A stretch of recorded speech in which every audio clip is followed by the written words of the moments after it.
ఈ 10,00,000 సంగతి నాన్నకి తెలిసేలోపు నేనే ఏదో చేసుకోవాలి. నాన్నకి తెలిసిందంటే నాన్న దగ్గర నేను తలెత్తుకుని జీవితాంతం బతకలేను. ఏదైనా చేసుకోలేదు. దీనికన్నా చావు మేలు. నేను చచ్చిపోతేనే ఇదే దానికి అదే పరిష్కారం అని చెప్పేసి చందు అయితే చాలా డిప్రెషన్‌లోకి వెళ్తూ ఉంటాడు. అలా వెళ్తున్నప్పుడు సాగర్, ధీరజ్ వాళ్ళైతే అక్కడికి బండి ఆపుతూ అక్కడికి ఆగుతూ ఉంటారు. ఏంట్రా అన్నయ్య మేము లేకుండా ఇక్కడికి వచ్చేసావు అని చెప్పేసి, గుడ్ మార్నింగ్ అన్నయ్య అని చెప్పేసి సాగర్ అంటూ ఉంటాడు. ధీరజ్ ఏమన్నయ్య అని చెప్పేసి ఇద్దరు కూర్చుని ఉంటారు.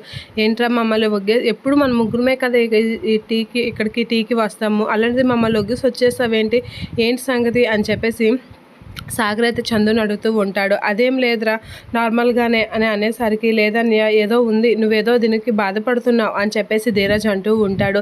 నేను ఏ విషయానికి బాధపడతానురా, మీరెందుకు అలా అనుకుంటున్నారు, నేను బాగానే ఉన్నాను అని చెప్పేసి చందు అనేసరికి, మరి బాగానే ఉంటే ఎందుకన్నయ్య అంత దిగులుగా ఉన్నావు, లేదు నువ్వేదో విషయాన్ని ఏదో విషయం గురించి బాధపడుతున్నావు అని చెప్పేసి చందునైతే అడుగుతూ ఉంటారు.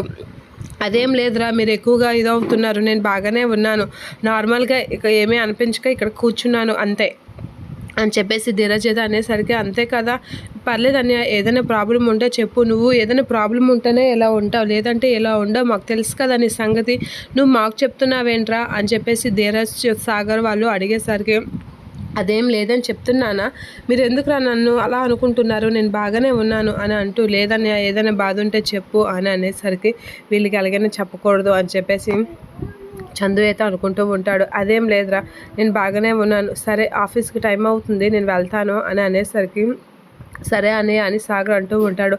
పెద్దోడు ఏదో విషయానికి అయితే బాధపడుతున్నాడు రా, కానీ అర్థం అవ్వడం లేదు అని అయితే అంటూ ఉంటాడు. సరేరా మీరు ఎక్కువ ఆలోచించుకోండి నా గురించి అని చెప్పేసి చందు అక్కడి నుంచి వెళ్ళిపోతూ ఉంటాడు.